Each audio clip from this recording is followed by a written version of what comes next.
तो नमस्कार दोस्तों, आइए वापस अपनी सीरीज को हम लोग कंटिन्यू करते हैं।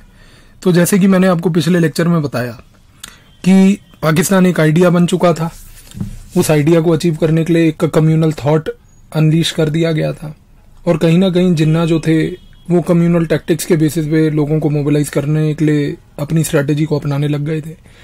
1945-46 के जब चुनाव हुए तो उन चुनावों में इस्लामिक थ्योरी को यूज किया गया मोबिलाइज करने के लिए और कहीं ना कहीं उनके ओपोनेंट्स को ट्रेटर का टैग देके सप्रेस किया गया और यही कल्चर एक तरीके से पाकिस्तान ने इनहेरिट कर ली।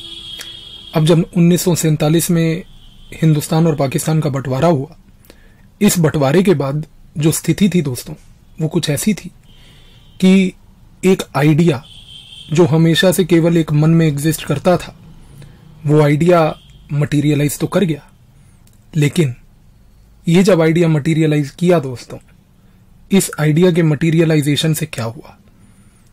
इस आइडिया के मटीरियलाइजेशन से एक चीज तो प्रूव हो गई कि भाई आपके मन में एक टेरिटोरियल लोकेशन थी, पेपर पे वो कभी एग्जिस्ट नहीं करती थी, वो ग्राउंड लेवल पे मटीरियलाइज कर गई।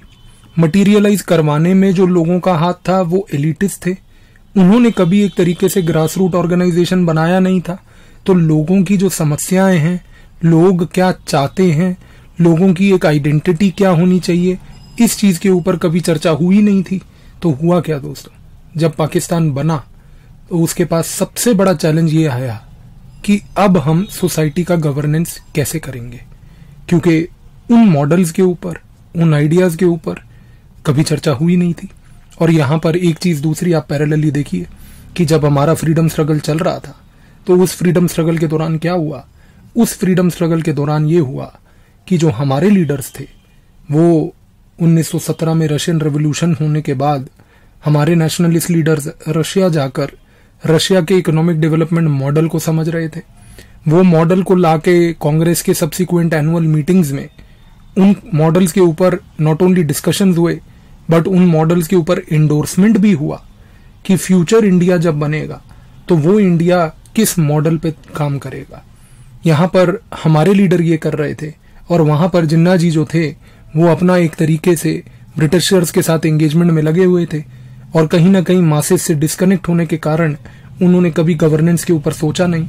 इनफैक्ट जब पाकिस्तान बना तो इतनी सरप्राइजिंग बात है कि जिन्ना खुद इस बात को शॉक हो गए लेके कि भाई पाकिस्तान बन कैसे गया।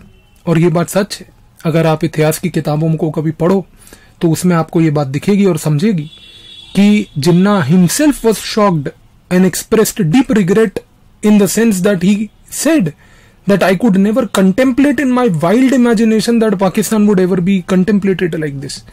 तो जो जिन्ना का शौक था, जो जिन्ना को एक तरीके से डिलेमा लगा कि भाई जिस पॉइंट के ऊपर हम केवल चर्चा ही करते जा रहे थे वो एक तरीके से एक्चुअल में मटीरियलाइज कर गई। अब जिन्ना को ये चीज तो समझ आ गई कि भाई थॉट और आइडिया मटीरियलाइज तो हो गया, लेकिन दिक्कत क्या है, ना तो कभी उम्मीद थी कि वो मटीरियलाइज होगा और मटीरियलाइज होने के बाद ये भी नहीं पता था अब क्या करें। इस डिलेमा जो पाकिस्तान के बनने के बाद हुआ कि पाकिस्तान को एक आइडिया ही नहीं था कि वो अपनी गवर्नेंस किस तरीके से करेगा, ये चीज हमें देखने को मिलती है पाकिस्तान के व्यवहार में कि उनकी जो कॉन्स्टिट्यूशन थी उसको बनने के लिए उनको 1956 तक का वेट करना पड़ा। 1956 में जाकर फाइनली जब पाकिस्तान की कॉन्स्टिट्यूशन बनी, ये बात एक खुद ही टेस्टिमनी है इस फैक्ट की कि उनको कितना लैक ऑफ एक्सपीरियंस था गवर्नेंस को लेके, पॉलिटिकल मोबिलाइजेशन को लेके एंड फ्यूचर ऑफ पीपल को लेके कि हम करें तो क्या करें कि किसी देश को आजाद होने के बाद उसको इतना समय लग जाए कॉन्स्टिट्यूशन बनाने में। तो 1956 में जब पाकिस्तान की कॉन्स्टिट्यूशन बनी भी, उस टाइम तक भी उस कॉन्स्टिट्यूशन का एक रोल, एक रेलेवेंस सोसाइटी में कभी नहीं था। क्यों? क्योंकि उस समय तक सोसाइटी बट रखी थी, टूट रखी थी। ये मत भूलिएगा दोस्तों कि जब हम लोग आजाद हुए, हम लोगों की कॉन्स्टिट्यूएंट असेंबली कॉन्स्टिट्यूशन पे डिबेट करना चालू कर चुकी थी और हम लोग इसलिए कॉन्स्टिट्यूएंट असेंबली बना के कॉन्स्टिट्यूशन पे डिबेट कर रहे थे क्योंकि हम ये जानते थे कि बंटवारे के बाद लोगों के सामने एक फ्रेमवर्क ऑफ गवर्नेंस रखना बहुत जरूरी है, वरना लोग क्वेश्चन उठाएंगे कि आपने हमें आजादी तो दिलवा दी, लेकिन अब गवर्न कैसे करेंगे सर। तो एक गवर्नेंस फ्रेमवर्क बनाना बहुत जरूरी था। एक सर्टन सेट ऑफ प्रिंसिपल्स और पॉइंट्स के ऊपर एक अंडरस्टैंडिंग होनी बहुत जरूरी थी। और ये चीज हमारे नेशनलिस्ट लीडर्स ने बहुत अच्छी करी कि उस समय उन्होंने कॉन्स्टिट्यूएंट असेंबली बनाकर लोगों के सामने आजादी की इमीडिएटली बाद एक बेसिक आइडिया कि हमारी कॉन्स्टिट्यूशन में ये ब्रॉड प्रिंसिपल्स और फ्रेमवर्क्स होंगे, वो लोगों के सामने रख दिए और बोला कि अब हम सब्सिक्वेंट मीटिंग्स करके, डिस्कशन करके, डायलॉग करके, डेमोक्रेटिकली इनके ऊपर चर्चा करके एक संविधान आपको बना के देने वाले हैं। तो लोगों में कहीं ना कहीं रेस्टिविटी नहीं थी, लोग रेस्टलेस नहीं थे, वो पीसफुल थे, वो जान चुके थे कि ठीक है एक फ्रेमवर्क आने वाला है। लेकिन पाकिस्तान में वो 1956 तक नहीं हुआ, तो सोसाइटी कहीं ना कहीं कंफ्यूज्ड रही। सोसाइटी में जो लोग थे उनको अपनी आइडेंटिटी ही नहीं पता चल पाई कि हमारी आइडेंटिटी क्या है, हमारा गवर्नेंस क्या है। तो एक जगह उस समय पूरे के पूरे पाकिस्तान स्टेट को सपोर्ट कर रहा था ग्रेट ब्रिटेन। तो ब्रिटेन की चाल ये थी कि ठीक है हम लोग एक तरीके से अगर पाकिस्तान का सपोर्ट करते रहेंगे जब तक वो संविधान लिख रहे हैं, तो कहीं ना कहीं हम हिंदुस्तान पे नजर भी रखते रहेंगे कि वहां क्या चल रहा है। तो ब्रिटिशर्स अपने मोटिव से जो है पाकिस्तान को सपोर्ट करते रहे। लेकिन इसका इम्प्लीकेशन पाकिस्तान पे क्या हुआ? इसका इम्प्लीकेशन पाकिस्तान पे दोस्तों ये हुआ कि पाकिस्तान के मन में एक बात बैठ गई कि ठीक है हम संविधान बना रहे हैं, समय लगेगा, संविधान बन जाएगा, बट जब तक नहीं बन रहा है तब तक ब्रिटिश तो हैं हमारे को सपोर्ट करने के लिए। तो एक जगह पे पाकिस्तान के आवाम के अंदर, पाकिस्तान की जो लीडरशिप थी उसके मन के अंदर ये थॉट डाल देना कि ठीक है काम चल रहा है, ब्रिटिशर सपोर्ट करने के लिए बैठे हैं। ये कल्चर पूरे पाकिस्तान की आइडेंटिटी के अंदर एक परकोलेट कर गया। क्योंकि भूलिएगा मत दोस्तों, सोसाइटी नई है, उस नई सोसाइटी को एक एनर्जेटिक दिशा दिखानी है, लेकिन वो दिशा दिखाने के बजाय हम एक लिथार्जिक दिशा दिखा रहे हैं कि ब्रिटिशर बैठे हैं सपोर्ट करने के लिए।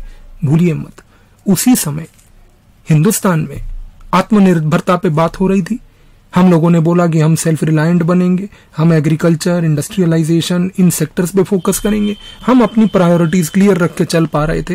लेकिन पाकिस्तान वहीं पर एक चिलैक्स्ड कूल एटीट्यूड में बैठा था कि आज ही प्रीलिम दे के आया हूं, अब कम से कम 2-3 दिन तो मैं आराम करूंगा।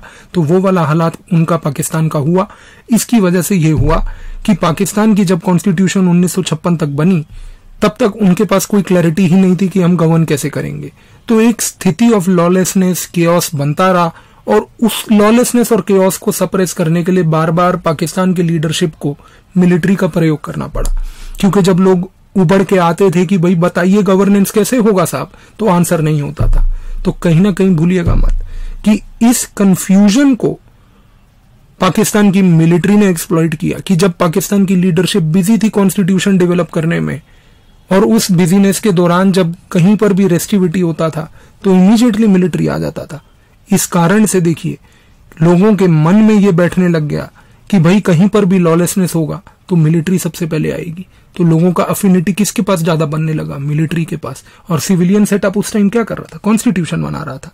कॉन्स्टिट्यूशन बनाते समय मिलिट्री को और सिविलियन सेटअप को सपोर्ट कौन कर रहा था? ब्रिटिश कर रहा था। तो कहीं ना कहीं ये पूरा एक कल्चर बन गया, एक वैल्यू बन गई जो पाकिस्तान को एज अ स्टेट आज की डेट में भी डिफाइन करती है।